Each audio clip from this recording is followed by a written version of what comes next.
موضوع الإيجار القديم والقانون ده وصل لإيه؟ مش فاهمين حاجة في القانون ده، هل القانون ده هيتطبق ولا لأ؟ محدش فاهم حاجة. ده حضرتك اكيد مش مستأجر. لا أنا مش مستعجل، بس أنا شايف إن حرام الحكومة بصراحة اللي بتعمله ده حرام على الناس. الناس تروح فين؟ واحد يبقى قاعد في إيجار بقاله 30 سنة و20 سنة يروح فين؟ حضرتك عندك قرايب بيمروا بالمشكلة دي؟ لا لا عندك خالص، لا لا خالص ما, خالص. ما تعرفش اي حد، اصحاب اي حد بيمر بالمشكلة ليا الايجار صديق دي؟ صديق وقعد هو وأخوه في شقة إيه، طب عندك اخبار هيعمل ايه، او ومش هيحل المشكلة دي ازاي؟ عارف، هو مش عارف حاجة. اذا كان المفروض في ايجار جديد هيدفع في شهر 9، طب هيدفع ولا مش هيدفع؟ ما مش عارفين هل يدفع ولا لأ. طب انا خليك اسفه معانا كده، ابو الدهب، خليك معانا كده يمكن تعرف تقول لصاحبك يعمل ايه. بص اتفضل. حضرتك، هي صاحبة الشقة جابت لي ايصال مكتوب اللي هو بتاع ايه، ان انا ادفع القيمة الإيجارية ال 250 الى ان يتم اللجان الحصر تخلص الموضوع، بس هي اللي مضت مش انا اللي مضيت. هل دي فيها امم مشكلة؟ بعد كده بقى كاتبه اي مواد للقانون في اي حاجه؟ لا لا لا، بتقول بس حفظ حقها، اللي هو اه. القانون اللي هو الايصال اللي عملته نقابة المحامين ده. وحفظ حقها ده يعني ايه؟ هو القانون كله حفظ حقها. يعني حضرتك تخرج بعد 7 سنين، حضرتك تدفع 15%، حضرتك كل مواد القانون، ما هو ده حقها.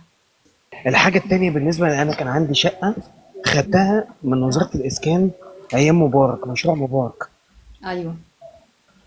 كانت 63 متر وخلصتها، خلصت تمنها وكيشتها، وبعد كده بعتها تقريبا من سنتين. هل وزاره ينفع؟ الاسكان عندها خبر بان انت بعتها؟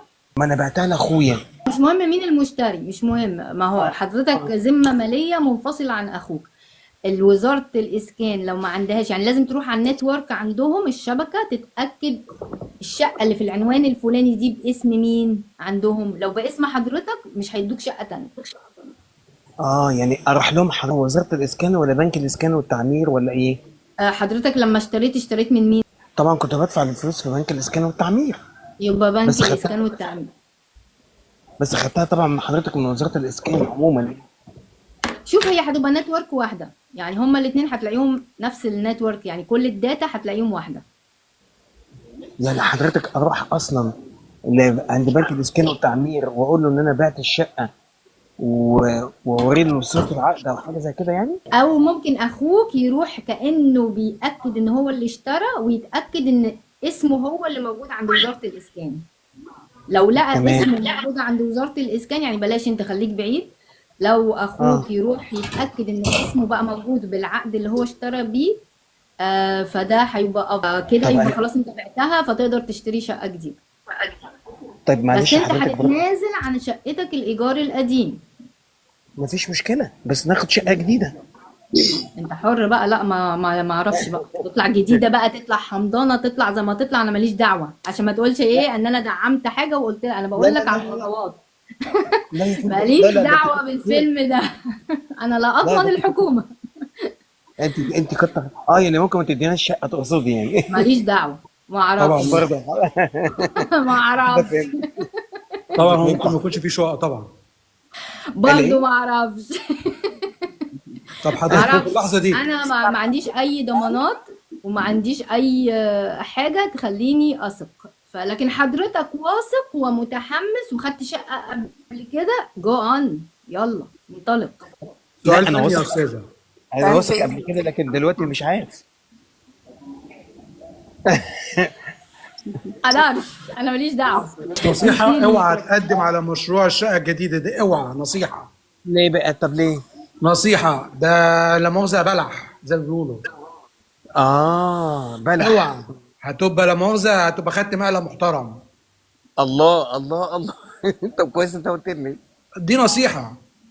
لا انا فاهم، ده كويس انت قلت لي.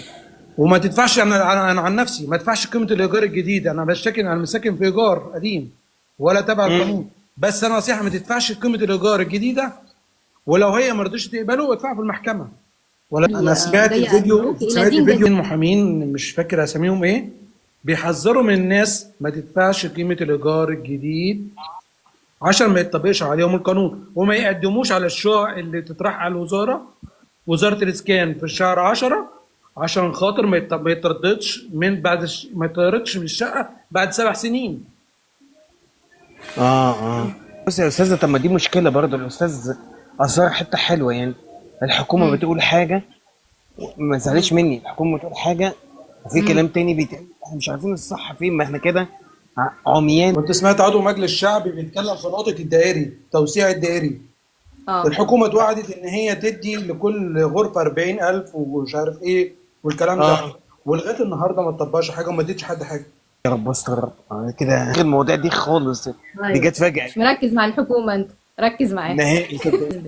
يعني يا اتفضل. أستاذة شكرا كده. كده المفروض محدش يدفع قيمة الإيجار الجديد، يدفع قيمة الإيجار بتاعته القديمة، ولو مرضيش المالك ياخد الإيجار يدفعه في المحكمة، صح كده؟ اي حد المالك مش عايز ياخد منه الايجار يدفعه في المحكمه، اي حد.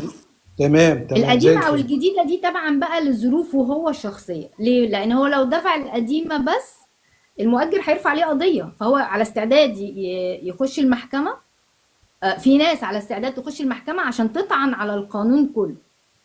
في ناس تمام قالت لك صح انا مش كده. قادره اخش مش قادره اخش المحكمه. فعشان كده انا بقول ان الرايين، عايز تدفع او مش عايز تدفع، الاتنين على حسب ظروفك، حضرتك اللي تقرر وتقيم الامر.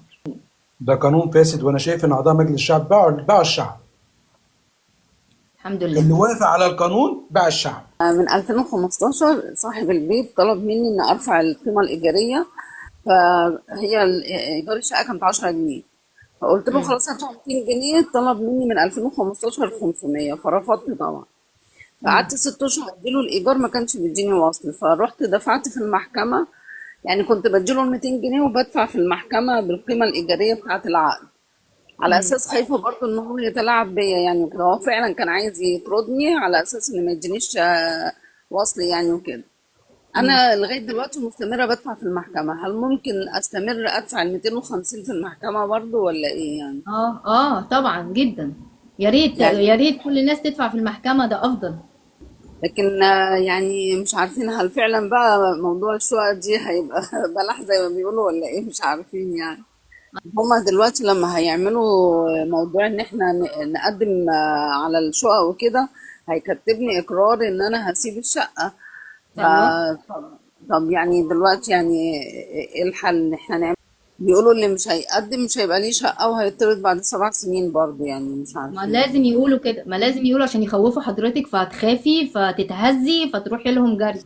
فحضرتك خفتي ولا متمسكة بشقتك؟ يعني الواحد خايف برضه، مش عارف اهو، يعني. شفتي؟ خوفوكي. خلاص مادام خفتي، روحي العبي بقى معاهم، محدش هيقدر يقنعك بحاجة تانية لانك خفتي. لازم في المرحلة دي ما تخافيش، لان احنا في مرحلة المسيح الدجال. من آمن به كفر، ومن كفر به آمن. فاختاري وما تخافيش.